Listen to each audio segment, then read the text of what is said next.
पढ़ाने जा रही हूँ संस्कृत आकार अंक पुल्लिंग रूप जो बालक का है। और इसमें 7 विभक्तियां होती हैं, 3 वचन होते हैं और 3 लिंग भी होते हैं। ऐसा मुझे पता है, आपको मालूम होगा, ये छोटी सी बात है संस्कृत के लिए। तो आइए, मैं आगे बढ़ने से पहले आपको रिक्वेस्ट करना चाहूंगी कि इस वीडियो को लाइक और सब्सक्राइब करना बिल्कुल ना भूलें, ताकि ये हमारा अभी न्यू चैनल है तो हमको मोटिवेशन मिलेगा और हम आगे लगातार वीडियो आपके लिए ला सकेंगे। ओके, तो आइए हम स्टार्ट करते हैं। बालक के रूप को हम तीनों वचनों और 7 विभक्तियों में पढ़ेंगे।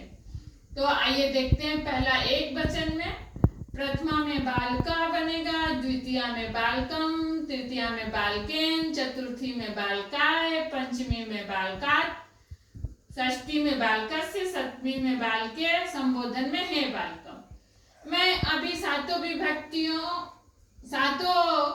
इसको विभक्ति में पढ़ाई एक वचन में, इसलिए ताकि आपको आसानी होगा। ये सिर्फ एक वचन ही है ऐसा आपको याद रहेगा। और फिर द्वितीय का एक साथ 7 विभक्तियों में, फिर बहुवचन का 7 विभक्तियों में एक साथ पढ़ाऊंगी, ताकि आपको आसानी हो, बहुत ज्यादा सिंपल लगे याद करने में। तो आइए फिर से दोबारा पढ़ते हैं। पहला में प्रथमा में बालका, द्वितीया में बालकम, तृतीया में बालकेन, चतुर्थी में बालकाय, पंचमी में बालकात, षष्ठी में बालकस्य, सप्तमी में बालके और संबोधन में हे बालकम। हमेशा संबोधन का तीनों वचनों में और एक जैसा ही रहेगा जैसा कि प्रथमा में बनता है। जो प्रथमा में तीनों वचनों में लगातार बनेगा, आप देख सकेंगे कि यहाँ पे बालका है तो यहाँ भी हे बालका है। यहाँ पे द्वितीया में प्रथमा का बालकऊ है तो यहाँ भी संबोधन में हे बालकऊ है।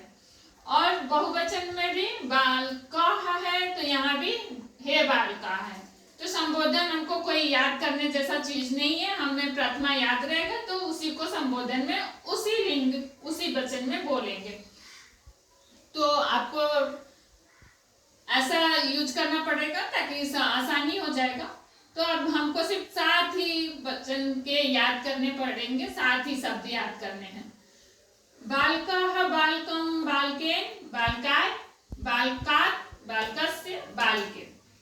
तो ये प्रथमा, द्वितीय, तृतीय, चतुर्थी, पंचमी, षष्ठी और सप्तमी। तो मुझे लगता है आपको ये बहुत अच्छा से समझ में आया होगा कि प्रथमा में एक वचन में, ये ध्यान रखिएगा कि सिर्फ एक वचन ही मैं बता रही हूँ 7 विभक्तियों का, और द्वितीय का बाद में बताऊंगी, फिर बहुवचन का इसके बाद। तो फिर से एक बार और प्रथमा का एक वचन में 7 विभक्तियों का देख लेते हैं। पहला प्रथमा में बालका है, दूसरा द्वितीय में बालकम, तृतीय बालकेन, चतुर्थी बालकाय, पंचमी बालकात, षष्ठी बालकस्य, सप्तमी बालके और संबोधन में हे बालक।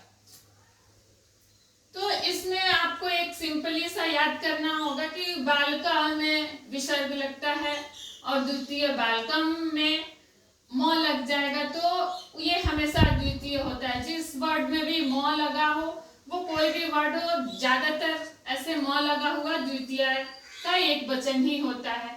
और तृतीय बालकेन, इसमें केन जो शब्द है वो तृतीया में ही रहता है और य लगा हुआ चतुर्थी में रहता है। और पंचमी में बालकात, तो लगा हुआ पंचमी में होता है और एक वचन में होता है, यही इसका सच्चाई है। षष्ठी में बालकस्य और सप्तमी में बालके और संबोधन में हे बालकम। तो फिर से एक बार और पढ़ते हैं। बालका, म लगा देंगे बालकम, केन लगा देंगे बालकेन, बालकाय, बालकात, बालकस्य, बालके। तो आपको समझ में आया? तो हम आगे इसका द्वितीय का भी पढ़ते हैं। बालकहु, ये प्रथमा का एक वचन है द्विवचन में। बालकहु, फिर द्वितीय का भी बालकहु ही बनेगा, ये दोनों प्रथमा और द्वितीय दोनों में। फिर तृतीय में बालकाभ्याम, फिर चतुर्थी में भी बालकाभ्याम, पंचमी में भी बालकाभ्याम, ऐसा ही ये तृतीया, चतुर्थी और पंचमी में तीनों में बालकाभ्याम ही बनेगा। तो ये आपको इसमें ज्यादातर याद करने की जैसे चीज नहीं है। एक तृतीया में याद रखोगे कि बालकाभ्याम बनता है तो सिर्फ ध्यान रखने वाली चीज है कि तृतीया में बालकाभ्याम बना तो चतुर्थी में भी बालकाभ्याम बनेगा और पंचमी में भी बालकाभ्याम बनेगा। और षष्ठी में बालकयोः ऐसा बनता है, बालकयोः।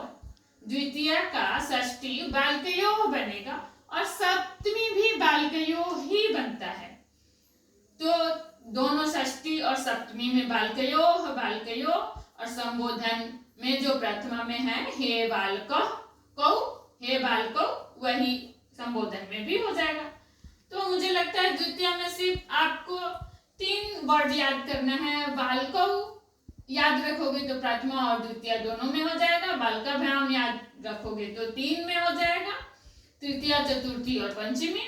फिर षष्ठी में बालकयोः याद करोगे तो बालकयोः बालकयोः षष्ठी और सप्तमी दोनों में संबोधन का तो आपको पता ही है ऑलरेडी।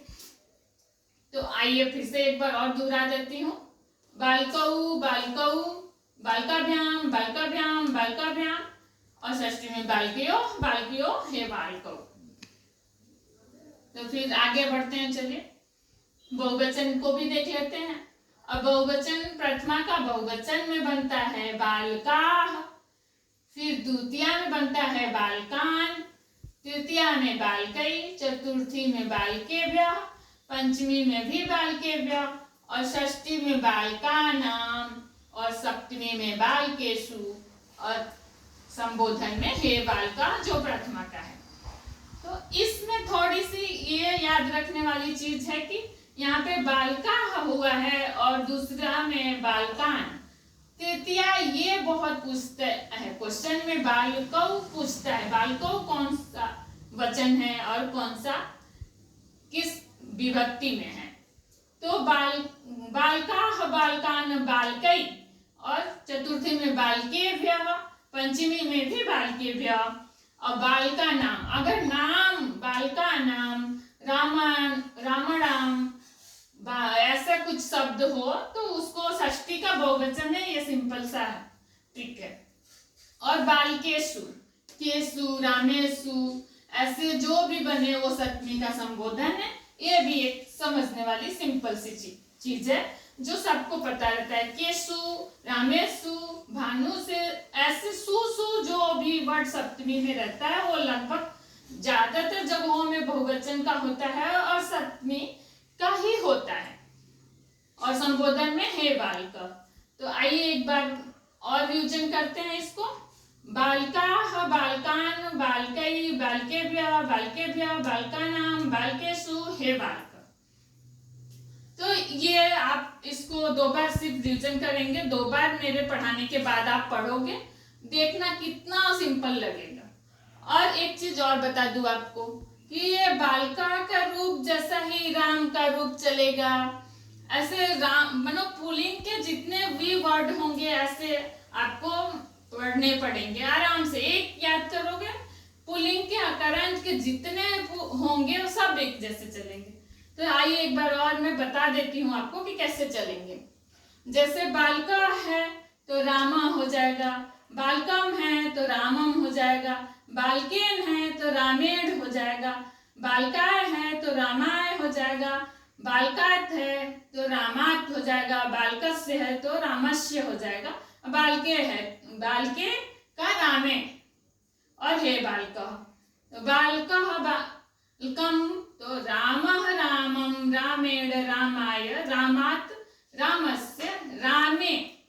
यहाँ बालके है तो रामे और हे राम, समझे। तो ऐसे यहाँ भी चलेगा, रामौ रामौ रामाभ्याम रामाभ्याम रामयोः रामयोः हे रामौ।